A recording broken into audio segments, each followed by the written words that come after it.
عشرہ ذی الحجہ، تکبیر و تحلیل، اللہ اکبر لا الہ الا اللہ، توبہ و استغفار کرنا،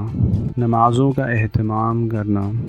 قرآن مجید کی تلاوت کرنا، ذکر کا اہتمام کرنا، درود شریف اور تیسرے کلمے کا ورد کرنا، تہجد اور دعائیں مانگنا، روزے رکھنا، پہلی ذی الحجہ سے لے کے 9 ذی الحج یعنی عرفہ کے دن تک روزے رکھنا، خصوصاً 9 ذی الحج کا یوم عرفہ کا روزہ رکھنا، ذی الحجہ کا چاند دیکھنے سے لے کر قربانی کرنے تک جسم کے بال اور ناخن نہ تراشیں، تکبیرات تشریق پڑھنا، 9 ذی الحج کی فجر سے لے کے 13 ذی الحج کی عصر تک، اللہ اکبر لا الہ الا اللہ واللہ اکبر وللہ الحمد، قربانی کرنا 10 ذی الحج سے لے کے 12 ذی الحج تک۔